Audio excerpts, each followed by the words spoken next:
चिरां जिल्लानि सेलेखा ओनसोलनि सिजौगुरि गामियाव मोनगु गामिजों ओंखाम गोरलै एबा आघोन फोरबोखौ गाजा गोमजायै फालिदों।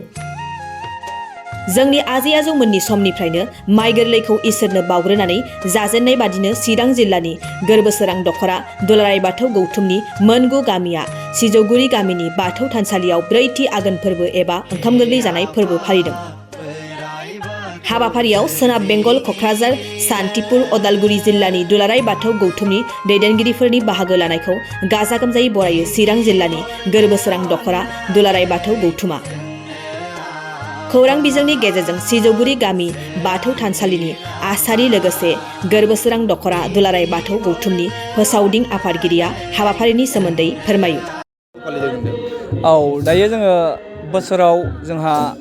बाथौ धोरोम हिसाबै जोङो मोनबा फोरबो फालिनाय जायो। बे मोनबा फोरबो फालिनायाव जोंहा नैबेयो ब्रैथि फोरबो। दा बे फोरबोखौ जोङो जोंनि चिरां डिस्ट्रिक्टनि सिङाव थानाय सिजौगुरि गामियावनो जोङो मोनगु गामिजों बावहाय जोङो खुंफुंनाय जादों। दा बेजों लोगोसे जोंहा जोंनि सेन्ट्रेलनि दुलाराय बाथौ गौथुमनि मिरु आफादनि बिबानगिरि सारमोन जाहा फैदों। दा जोङो बेखौहाय जोङो बे सारमोननिफ्राय जोङो बिबुंथि लाखिनो नागिरदों आरो दायो बिबुंथिखौ जोङो ओरैबायदि लाखिगोन। जोङो बाथौ धोरोम जौगानाया माबायदि जौगानांगौ, माबायदि सिबिनांगौ आरो बेजों लोगोसे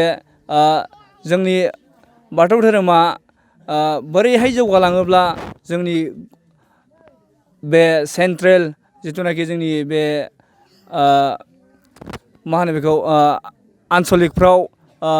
बिदिनो जिल्लाफ्राव बोरैहाय गुवार जागोन, जोंहा बे सारमोनाव जोङो बेफोरखौ जोङो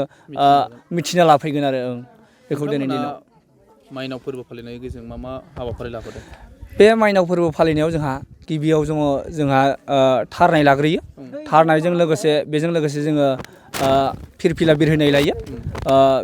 फिरफिला बिरहोखांनानै जोङो गोथैसि बावनाय, जेरैबायदिहाय जोङो रुंसारि जोंनि गोदो गोदायनि थैलांनाय रुंसारि जालांनाय सुबुंफोरखौ जोङो बावनाय लायो। जोङो मोनबा फोरबोआवबो जोङो बे गोथैसि बावनाय, फिरफिला बिरहोनाय, थारनाय जोङो बेफोरखौ लायो। आरो बेजों लोगोसे जोङो गोथैसि बावखांनानै जोङो जेरैबायदिहाय जोङो थानसालियाव आफा इसोर बोराइ बाथौखौ सिबिनो रायजो राजा गथ' गथाय जोङो साफ्रोमबो ज' जानानै जोङो नैबे आघोन फोरबो ओंखाम गोरलै जानाय फोरबोखौ जोङो फालिनाय जायो। बा बेवहाय जोङो गिबियाव हांख्राय आर'ज लायो, आलाब लायो, बिनि उनाव मोनथिना लायो। बिनि उनाव जोङो सारमोननि बिबुंथिखौ नैबे मोनथिना जोबखांनानै जोङो सारमोननि बिबुंथिखौ लानाय जागोन आरो। दा जोंहा मोनब्रै जिल्लानि फैनानै दंफैयो। वेस्ट बेंगलनि दंफैयो, बिथिं क'क्राझार दंफैयो, अदालगुरि दंफैयो आरो बेजों लोगोसे सनितपुर जिल्लानि दंफैयो। दा जोङो मोनब्रै जिल्लानिफ्राय जोङो बिबुंथिखौ दिनै बाथौ धोरोमा माबोरैहाय सिबियोब्ला जोङो गोजौ जालांनो हागोन, जोङो बिथांमोननिफ्राय जोङो बेखौ मिथिना लानाय जागोन आरो।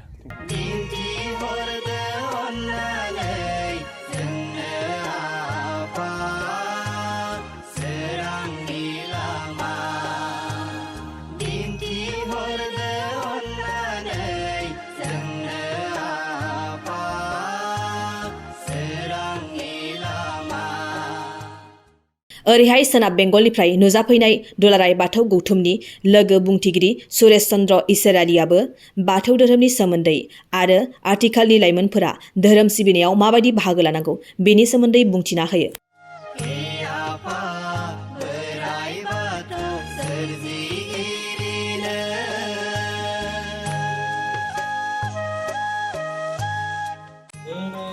दुलाराय बाथौ धोरोमारि गौथुमनि आङो लेङाइ बिबुंथिगिरि जानानैहाय आङो 92 निफ्राय नांजाबनानै दङ। दा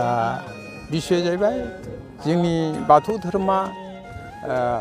गोरों गोरा सानसुमा सानसुमै बिजिरगिरि सायख'गिरि बिदि मानसिफ्रा बै 92 नि सिगां जोङो मोननो थाङाखैमोन। दा बिनिफ्राय जोङो 92 सल्ल'मियावहाय बे दुलाराय बाथौ धोरोमारि गौथुमखौहाय सोरजिनाय,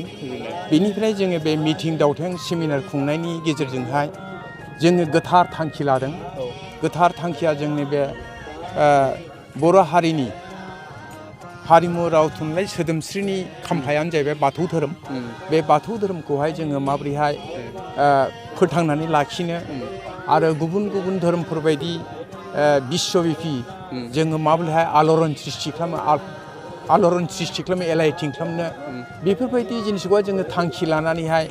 PhD MPhil doctorate professor principal इउनिभारसिटिनि फोरोंगिरि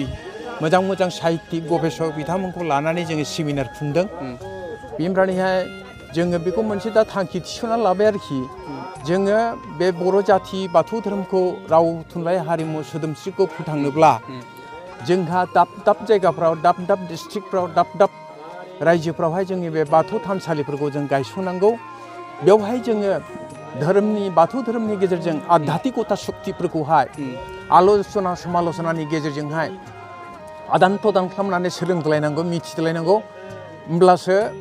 जोंनि बे बाथौ धोरोमा मुलुगनां धोरोम जागोन आरो जों जुदि साबिनो जौगासारगोन दा जों गावबा गाव सिथ्लावनो जुदि दोनबाय थायोब्ला होमब्ला हले जोंनि बे धोरोमा सिथ्लावनो गोमालांगोन दा बेखायनो दा मिरु गौथुमा नाजागासिनो दङ आरो जागासिनोबो दङ आथिखालाव जोंनिया बिटिआर गभर्नमेन्टनिफ्रायबो जोङो दा मन्दिर लुनोहाय आसाम रायजोआवहाय गोबांनो फेसिलिटि होगासिनो दङ बाथौआरिफोरनोहाय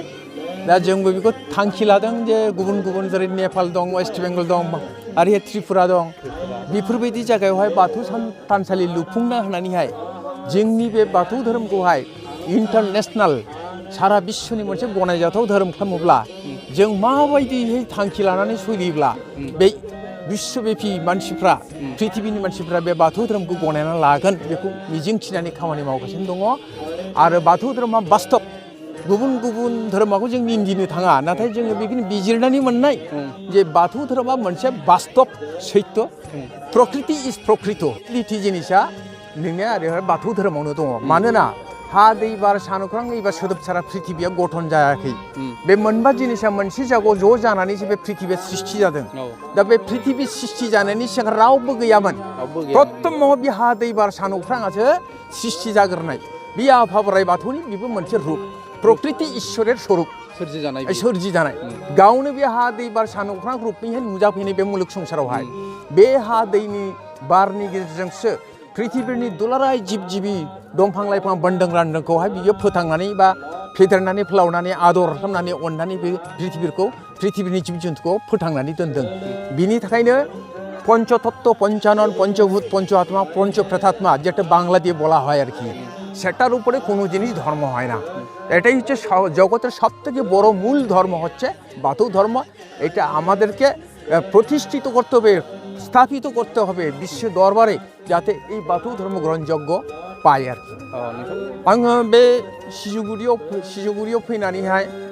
बेहाय आं मोनसे सानखांथि फैदों आरोखि फिलिं खालामफैदों आं साधारन मानसिफ्रा दिनै बाथौ धोरोमखौ एसे मोजां मोनो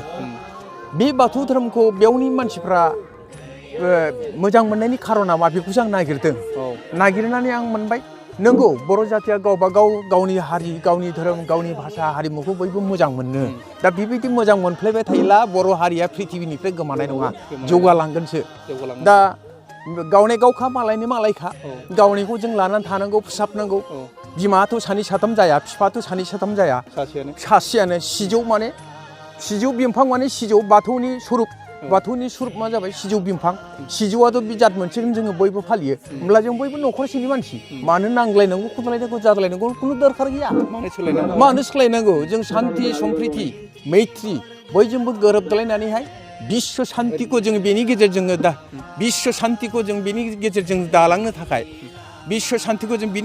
दालांनो थाखाय जोंनि दुलाराय बाथौ धोरोमारि गौथुमनि दैदेनगिरि बिथांमोना जेसेबां जों दङ बे थांखिखौनो जोङो बिश्व शान्ति जोङो नाजागासिनो दङ दा जों बे दुलाराय बाथौ धोरोमारि संगठन उजिनायनि उनाव आथिखालाव बर्थमानावहाय जोङो दा गावलायनाय सिथारलायनाय दानथारलायनाय गुलुं गुरजुं दावराव दावसि न' सावलुं सावसि बेफोरखौ जों नुनो मोनला जोङो बे दुलाराय बाथौ धोरोमारि गौथुमनि गेजेरजों गामियारि ओनसोलाव हाबनानै जोङो बयखौबो खावलायो जों जाहाथे अनलायनाय आरो सिबिलायनाय बजबलायनायनि गेजेरजोंहाय जों जाहाथे बयबो थांनानै थायो बे थांनानै थानायनि गेजेरजों जाहाथे जौगालांनो हायो बे गोदान मुगायावहाय बे थांखिखौनो जों लानानै मानसिनि सिगाङाव बुङो आरोखि नोंथांनिफ्राय लास्ट मोनसे बाथ्रा मिथिनो लुगैदों दानि जिखिनि बाथौ सिबियारिनि बर'फोरनि बे गोबां लाइमोनफ्रा बाथौ सिबियारि बर' लाइमोनफ्रा धोरोमजों सोमोन्दो गैयै एसे गोजान जालांबाय दा नोंथांमोना सिगांनि आगुनि गागि बाथौ धोरोमनि मोनसे आदर्श मिथिग्रा मोनसे लाइमोन दानि लाइमोनफोरखौ बाथौ सिबियारि लाइमोनफोरखौ मा राहायै मावनांगौ आरो माबायदि सिबिनांगौ दं होननानै नोंथांमोना खामानि मावदों आरो बुंनांगौ बाथ्रा दं बे दुलाराय बाथौ धोरोमारि गौथुमनि गेजेरजों लाइमोननि सेंग्रा सिख्ला जुबुक जुबुदिफोरखौहाय जोङो बाथौ धोरोमनि आवथावहाय लाबोनो बोन्दोङाव सोनो आरो बाथौ धोरोमनि मथ'फोरखौ जों बिसोरनो फोरोंनानै मिथिहोनानै जोङो बे जाथि धोरोम समाजखौ जों माबोरै जौगालांनो हायो बिनि सिन्थाधारा लानानै फार्स्ट जोङो माइनाव आफादखौसो हमहरगोरो आरोखि माइनाव आफादखौ हमनायनि खारन ना बेनो बिसा फिसाथ' बिमाफोरजोंसो गोबानानैहाय बिमाफोरजों थाजाबनानैसो देरो लावो गासिबो गुन गियाननि मालिकआनो जाबाय बिमायानो आरो बिफायानो आरो न'खरानो दा बेनि थाखायनो बारग' जोंनि भारतबर्षनि प्रेसिडेन्ट बिथां एपिजे आब्दुल कालामआ बुंदोंमोन 100टा स्कुलनि गुन गियान बिद्या गोहोआ मोनसे न'खरनि बिमा बिफायानो गावनि फिसाखौ होनो हायो बे खोथाखौ बुंदोंमोन आरोखि नंगौ बे बास्तब दा बेनि थाखायनो जोङो लाइमोन सिख्ला आरो जोहोलावफोरनि फारसेथिं गासिबो डाइरेक्टलि श' खालामा मानिनो फार्स्ट जायानो प्रथम दिनावहाय हाबा लागोन आरोखि ओइ दिननिफ्रायनो बिसोरो जौथाय लावथाय बिरि सिगारेट थांखु नेसा जद्रब्य जायफ्रा ग्रहन खालामो आरोखि लायो बिसोरो ओरैबायदि साननांगौ जों जरा जुलि लानायनि मानेयानो जाहैबाय जोंनि भबिष्यतखौ दानाय दा भबिष्यतखौ जुदिसा आबुं माने गोथार बेगद महरै जों जुदिसा मोननोब्ला जोलै महरै मोननोब्ला जायानो बिमा बिफा जागोन बिसोरनो गोथारै थानांगोन होननानै दा जोङो जायफ्रा जे हाबा जागदान बिसोरखौहाय जोङो बुजायो आरो जोंनि बे बाथौ थानसालिफोराव मन्दिरफोराव सभा समितिफोराव डेलिगेट मिटिंफ्रावहाय जोङो लाइमोन सेंग्रा सिख्लाफोरखौहाय जों जोहोलावफोरखौ जों बुजायो आरोखि जे नोंसोर जुदिसा मोजां जायाला इयुन जोलैया मोजां जानाय नङा अरायसम थांनायनि थाखाय जोङो बे रावफोरखौ मोजाङै सोलिनो थाखाय बिनिफ्रायनो समायना रमायना मोनसे अलंकार होनो थाखायहाय सेंग्रा सिख्लाफोरनि बिराद गिदिर मोनसे बिबान दङ नोंसोरनो समायसारहोगोन हारिया जुदिसा सचेतन जायोब्ला बयबो जोंखौ सनमान होगोन बेफोरबायदि थांखियाव लानानै जों लाइमोन सिख्ला सेंग्राफोरखौ जोहोलावफोरखौ जों एवारनेस होयो आरो माने आरो माबा होनोमोनलाय बाथौ धोरोमनि गेजेरजों आध्यात्मिक चेतनाया उजियो बे आध्यात्मिक चेतनाया जेलानो उजियो होमब्लानो मानसिनावहाय हिंसा निन्दा राग जोंनाय रागा जोंगा दुगा सिमगा सरलता आखल आखुफ्रा गासिबो सोलायलांजोबो आध्यात्मिक बदना हामोब्लानो आरोखि हामा होननाय जिनिसखौ मिथियो आरोखि धोरोम बदखौहाय जागायो बे आध्यात्मिक शक्तिया धोरोम थाब्लासो आध्यात्मिक बदना जागायो बिनि गेजेरजोंहाय शान्ति स्थापन जायो न'खरा गोजोन जायो गावनि जिउ खांनाय संसाराव थांनानै थानायाबो गोजोन जालाङो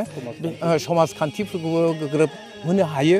गुलुं गुरजुंखौ बोस्रांनो हायो बेफोरबायदि थांखि लानानै गोबां आल'सना जायो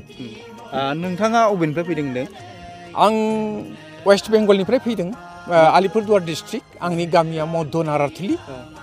आंनि मुङा सुरेश चन्द्र इसरारि दुलाराय बाथौ धोरोमारि गौथुमनि लेङाइ बिबुंथिगिरि